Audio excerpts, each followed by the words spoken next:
We're going to look at the squeeze theorem and won't be able to see the proof of this theorem until we have a precise definition of limit, but at that time we will give a link to the proof of the theorem. The squeeze theorem, it's also sometimes called the sandwich theorem or the pinch theorem, because as you can see by this picture, it's like something is sandwiched or squeezed or pinched between other functions. So let's read this and see what that means. Assume we have functions f, g, and h, and they satisfy this inequality. F of x is less than or equal to g of x, which is less than or equal to h of x. So essentially, g of x is always sandwiched between f of x and h of x. F of x is always less than or equal to it, and h of x is always greater than or equal to it for values of x near a, except possibly at a. If the limit as x approaches a of that lower function, f of x, which g of x is always greater than or equal to, equals the limit as x approaches a of h of x, which is that upper function that g of x is always less than or equal to, and they both equal L, then that function that's squeezed or sandwiched in the middle, limit as x approaches a of g of x, also equals L. So here is a picture. We've got that restriction that g of x is always in between or equal to f of x on the lower end and h of x on the upper. You can see that the limit as x approaches a of h of x is L, and the limit as x approaches a of f of x is also L, and so therefore this function that was squeezed between them, g of x's limit as x approaches a, is also L.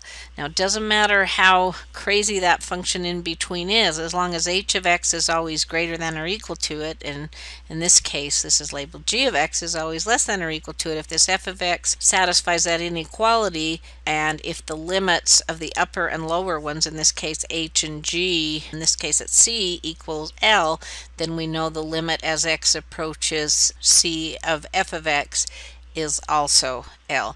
This is just a visual to see as you're moving in to approach this limit that this function that's in between kind of gets squeezed there, and so you can see the limit of the upper and lower functions at 0 is 0, and therefore so is the limit of that function in between. Let's look at an example to apply the squeeze theorem.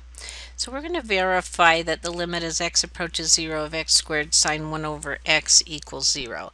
First of all, we can think of this 1 over x as a theta, and if we're looking at the sine theta part of this, we know that the maximum value for sine theta is 1, and the minimum value for sine theta is -1. So I can squeeze this function in between a couple of other functions. If I have x squared and I use the minimum value, which is -1, I know this function x squared sine 1 over x will always be greater than or equal to this. It will only be equal to it when the sine theta equals -1, and otherwise that value for sine of 1 over x will be larger than that. But I also know that if I use x squared here and I use 1, that's the maximum that sine theta or sine 1 over x would ever be. So I can squeeze this function in between these other two functions, and now I need to make sure that the limit as x approaches 0 of both of these functions that it is squeezed between